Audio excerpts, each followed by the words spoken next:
दोस्तों नमस्कार। मैं अनिल बंसल, योग व प्राकृतिक चिकित्सक, आपका स्वागत करता हूं इस कार्यक्रम स्वास्थ्य संजीवनी में। जो हमारा ये प्रोग्राम जो चल रहा था, दर्द पर चल रहा था, मतलब पेन होता है या डायबिटीज़ का है या हार्ट के जो रोगी थे, ये अभी तक उन पर हम चला रहे थे। अब बहुत से पेशेंटों का हमारे पास फ़ोन भी आता है, वो कहते हैं जी जो आपने रीढ़ की हड्डी सीधा करने की बताई थी तो हमारी कमर 5 ही मिनट में दर्द करने लग जाती है। क्योंकि जब कोई चीज़ किसी ने नहीं की होती तो 5 मिनट के अंदर ही दर्द करने लग जाएगी। फिर अपनी कैपेसिटी को बढ़ाना है। देखो, एक ही नियम है दोस्तों, आप इस शरीर को जितना आप सुख दोगे ये उतना ही दुख देने लग जाएगा। जितना आप इसको थोड़ा सा दुख देने लग जाओगे ये फिर बाद में सुख देने लग जाएगा। क्योंकि जो स्पाइनल हमारी रीढ़ की हड्डी है वो आप सीधा करके जैसे जैसे बैठेंगे और फिर धीरे धीरे जो आभामंडल की क्रिया हम बताते हैं, पहले सहस्त्रार चक्कर से पूरा आंखें बंद करके पूरा जाओ सहस्त्रार चक्कर पे, फिर ये सांस को आंखों को खोल दें। फिर जैसे ही आपको सांस छोड़ना हो, मतलब जब रोक के रखा है तो फिर धीरे धीरे सांस छोड़ते जाएं और एक एक चक्कर पर अपना ध्यान देते चले जाएं। पहले हो सकता है 5 दिन आप ऐसे ही कर लो भी, मतलब किसी चीज़ पर ध्यान ही मत दो तुम, क्योंकि ऐसा ना ध्यान फिर बट जाता है, कई बार किया नहीं जाता। मतलब आपने लंबा गहरा सांस भरना है, धीरे धीरे भरते चले जाओ। ऐसा लगे कि जैसे जैसे आप हाथ जा रहे हैं वैसे ऐसे मैं सांस भरता जा रहा हूँ। तो सांस को आपने यहाँ तक भरना है, यानी आपने मूलाधार चक्कर से लेकर सहस्त्रार चक्कर तक अपनी सांस को भरना है। इसमें पूरी ऑक्सीजन लेनी है फेफड़ों में। फिर हाथों को फैला देना है। हाथों को फैला दिया तो आपने सांस भी रोक लिए। फिर जैसे ही आपके हाथ यहाँ आए फिर सांस को धीरे धीरे धीरे धीरे धीरे धीरे धीरे अपने नीचे लेते जाए और सांस को छोड़ते चले जाएं।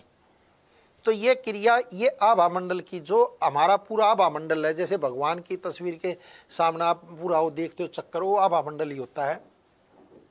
हर एक किसी का आभामंडल अलग अलग होता है। तो उस आभामंडल में चेंजिंग आने लग जाएंगी, क्योंकि कईयों का आदमी का खराब इतना होता है। अब आजकल तो कैमरे आ गए, उस पर वो चेक हो जाता है आभामंडल या आपके शरीर में कैसा है, लाल पीले वो निशान आने लग जाएंगे, तो ये चेक हो जाता है। और जब आप ये क्रिया 5 मिनट तक, मतलब 7 बार ये आभामंडल की क्रिया करोगे तो जीवन में देखो, हमारा मेन दोस्तों जो सबसे बड़ी बीमारी है ना, जो सबसे बड़ी बीमारी है, जब आप उसको ठीक कर लोगे तो सारे काम फिर ठीक होने लग जाते हैं। और सबसे बड़ी बीमारी क्या है? आर्थिक परेशानी, पैसा ना होना सबसे बड़ी बीमारी है मेरे हिसाब से। तो मतलब ज़्यादा पैसा होना भी बीमारी है, मतलब किसी चीज़ की अधिकता भी नुकसान देती है। आप समझ लो, आप भोजन कर रहे हो, पूरा भोजन आपने कर लिया और उसके बाद 4-5 रोटी और आप खाओगे तो जो अधिकता है वो भी फिर नुकसान देने लग जाएगी। समझना बात ना दोस्तों। ऐसे भी भाई इतना मतलब धन होना चाहिए आपके सारे काम बनने लग जाएं। मतलब जो सबसे बड़ी परेशानी है, जो बड़ी बीमारी है, वो आर्थिक परेशानी है। जब तक ये दूर नहीं होगी दूसरी बीमारी बहुत मुश्किल से दूर होती है, हमने देखा है। क्यों? आप दवाई नहीं खा पाओगे, दवाई छोड़ दोगे, पैसे के अभाव में छोड़ दोगे तो फिर रोग आ जाएगा। अस्पताल में जा रहे हो, किराया है नहीं, अब वो पता है कि 1.5-2 लाख रुपए लगेंगे, ये इसी चिंता में घुल जाओगे। फिर बीपी बढ़ने लग जाएगा, मानसिक रोग आने लग जाएंगे। आपकी शुगर मतलब बिल्कुल नेचुरल चल रही है, अगर आपने चिंता होगी तो शुगर बढ़ जाएगी। ये तो आपने देखा है, ये कोई मेरे को कहने से तो बात बननी नहीं है। तो क्या होगा? सबसे बड़ी जो परेशानी बीमारी है वो है आर्थिक परेशानी। उसके बाद आती है फिर मानसिक परेशानी, फिर आती है शारीरिक परेशानी। ये 3 परेशानी अगर आप दूर कर लोगे तो फिर शान से, मतलब शान पर को हटा दो, फिर शान से आप जीने लग जाओगे। मतलब फिर कोई भी कार्य कर सकते हो। पैसा होगा तब 2 मिनट में खर्चोगे, ये ले भैया मेरा इलाज करो। अगर वही मतलब हालत बुरी है तो क्या कर सकते हो? अपना इलाज नहीं करा पाओगे। तो हम तो पहले कहते हैं भाई, जो हम उपाय बताते हैं ये मैं आपको मिलवाने का भी मेरा इसलिए मकसद है दोस्तों, आप इनसे कुछ सीख लो। भाई हम जब कहीं भी इलाज कराने जाते हैं तो हार्ट का पूछते हैं, भाई हार्ट का कौन सा हॉस्पिटल अच्छा है। जब वो दोस्त जो बता देता है आप फिर उसमें करा लेते हो, क्योंकि आपके मन की तसल्ली हो जाती है। अब हमारे पास पेशेंट आते हैं कि मैं ठीक हो जाऊंगा नहीं हो जाऊंगा, कितने पेशेंट ठीक हुए, किसी का पता बताओ, मेरी बात कराओ। अब बताओ काम कर रहा है और मैं उसकी बात उसको नंबर दूं तो गलत है ना। जो हमारे पास पेशेंट आते हैं जिसकी हम बाइट लेते हैं, हम पूछते हैं भाई तेरे को क्या आराम पड़ा नहीं पड़ा, सच बताना। क्योंकि जो दुनिया सुनेगी फिर वो उसको आप अपना दोस्त मान लो। ये वैसे तो उसका अपना निजी मत होता है दोस्तों, और हम कहते हैं आप अपने विवेक का आप स्वतंत्र चिकित्सा लेने की हम तो सलाह देते हैं। और दवाइयों को हमेशा डॉक्टर की सलाह से ही लेनी चाहिए, कोई भी दवाई हो, चाहे छोटी से छोटी भी दवाई अपने डॉक्टर की सलाह से ही लेनी चाहिए, और उपाय भी डॉक्टर की सलाह से ही करने चाहिए, क्योंकि जो डॉक्टर आपके सामने होगा उसको आपके बारे में पूरा पता होता है कि भाई इसको ये रोग है तो इसको ये चीज़ नहीं देनी बस। जैसे कोई हमारे पास सामने आ जाता है तो हम समझ जाते हैं भाई ये इसके रोग है तो इसे योग करना चाहिए, ये योग नहीं करना चाहिए। और जैसे जर्नल में तो आप जैसे टीवी के सामने बैठे हो, हमें भी कई बार पता नहीं होता, हम ये एक सब के लिए बताते हैं। फिर जैसे जैसे जिसको जो रोग है हम तो इसलिए कहते हैं भाई सलाह ले लें। तो आज सबसे पहले एक पेशेंट से मिलवाते हैं आपको। वो कह भी रहा था मेरे को यार तुमने बताया नहीं है, तो एक बार पहले उससे मिलें, फिर हम अपनी चर्चा को आगे बढ़ाते हैं। और आज जो हम आपकी आर्थिक परेशानी को कैसे दूर किया जाए, क्योंकि कई पेशेंटों के और फ़ोन आए हैं, इसके बारे में हम विस्तार से चर्चा करके आपको बताएंगे। और जैसे ही आप मानने लगोगे दोस्तों, मेरा जो अपना मत है 1 साल के बाद आपको आर्थिक परेशानी बहुत कम हो जाएगी। क्या नाम है जी आपका? करण सिंह जी। आपका जी? मेरा नीलम कौर।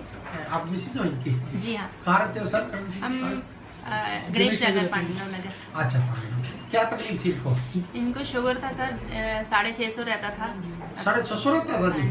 लेकिन अब आपकी दवाई लेने से बहुत फर्क है, 125 126 है इनका। अच्छा, क्या महीने दवाई ली? अभी 1 ही महीना हुआ सर। 1 ही महीना हुआ? हाँ। अच्छा, तो इंसुलिन कितनी चल रही थी इनकी?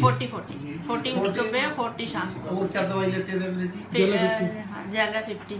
अच्छा, तो अब अंग्रेजी दवाई जैलरा 50 बंद कर रखी ना? हाँ जी, बंद कर दी। 1 महीने से बंद ही कर रखी ना? हाँ जी, बिल्कुल। तो उसके बाद कितनी आई डॉक्टर साहब?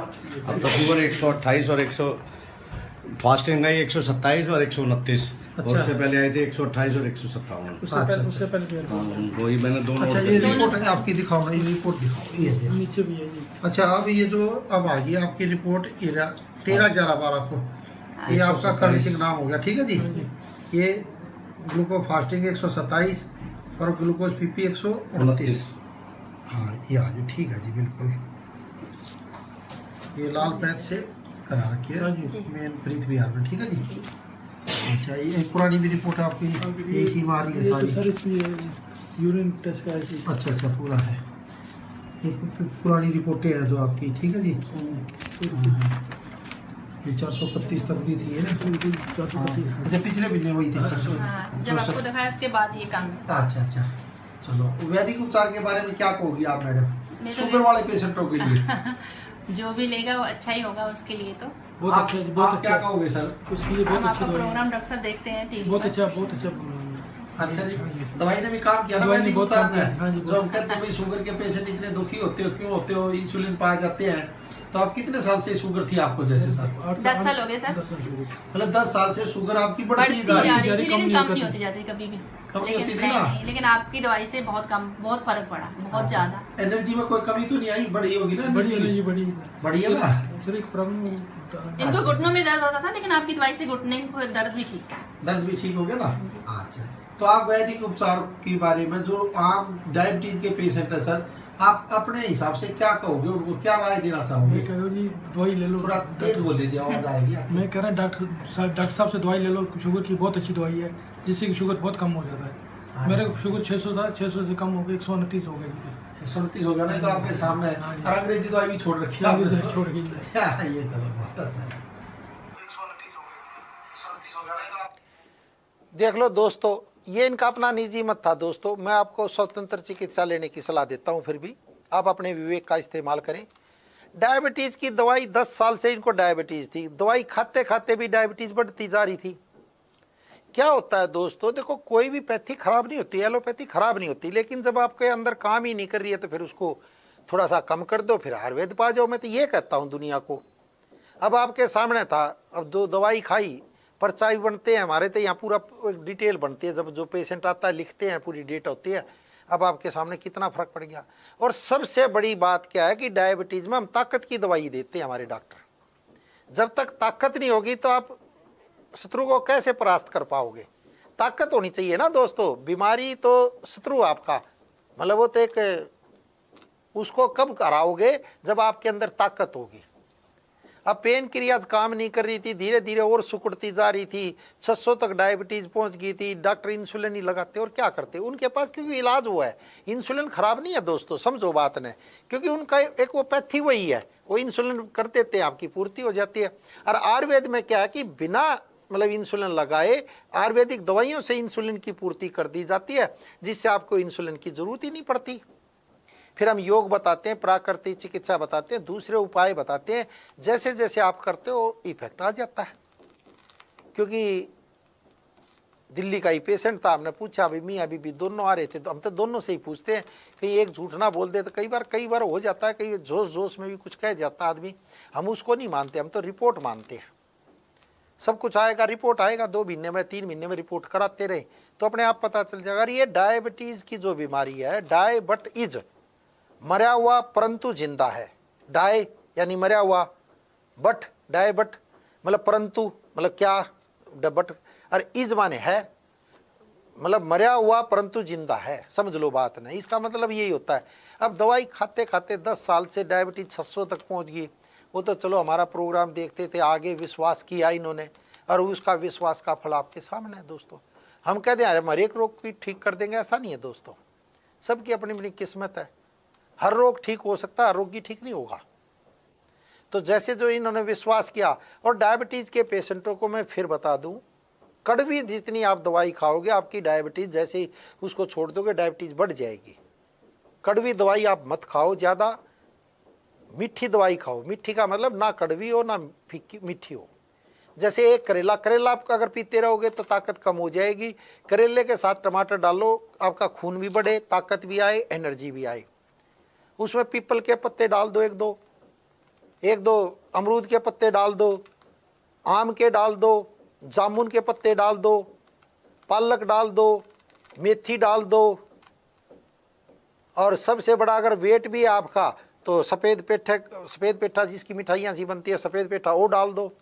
मतलब मेरा कहने का मतलब है कड़वा रस मत पियो। आप कड़वा रस पियोगे तो नुकसान हो जाएगा आपको।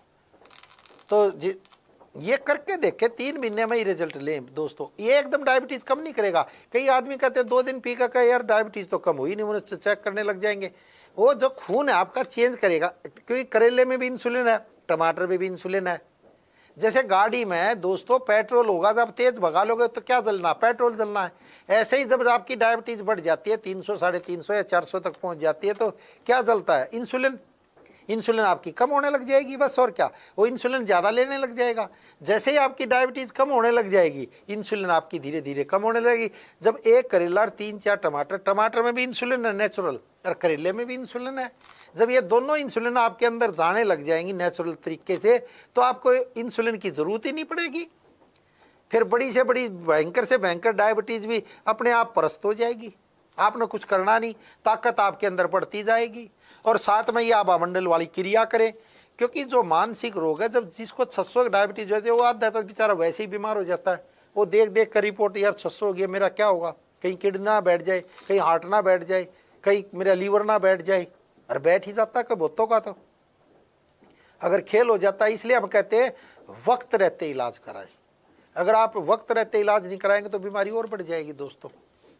हम नहीं कहते आप हमारी दवाई लो, हमारे यहाँ डॉक्टरों की पूरी टीम है, उनसे सलाह ले सकते हो, या किसी और आयुर्वेदिक डॉक्टर से भी सलाह लो, उनका भी इलाज अच्छा होता है, ऐसा नहीं है। हमारा तो अच्छा है ही, और तो जब आप अच्छा कहोगे तब अच्छा है। मैं तो यही कहता हूँ भाई, आपको सूट हो जाए तो सबसे बेस्ट है, ना सूट हो तो फिर दूसरे डॉक्टर से चेंज कर दो। और जब हम योग बताते हैं, प्राकृतिक चिकित्सा बताते हैं, इफेक्ट आ जाता है। और डायबिटीज़ में एक और मैं बात बता दूं, खाना खाने के बाद आप तुरंत खाना खाने के बाद 1 इलायची, थोड़ी सी अजवाइन और थोड़ा सा जीरा, ये तीनों पानी में डालकर उबालो, बस यही उबाल लो और पी लो, और फिर देख लो रिजल्ट। फिर एक कम से कम 15-20 मिनट आप घूम लो। डायबिटीज़ मैं कह रहा हूँ बहुत जल्दी हार जाएगी आपसे। और ताकत देखना, फिर आप खाना हजम देखना, क्योंकि मेन तो खाना हजम हो जाएगा तो अपने आप इंसुलिन कम लेगी हो। जब खाना ही हजम नहीं होगा, पड़ा तो इंसुलिन बढ़ जाएगी, आपके डायबिटीज़ बढ़ती चली जाएगी। क्या होता है, खाना खाने के बाद बहुतों की डायबिटीज़ नहीं बढ़ जाती। तो ये होता है। बहुत बहुत शुक्रिया, आज का प्रोग्राम यहीं तक दोस्तों, बहुत बहुत शुक्रिया।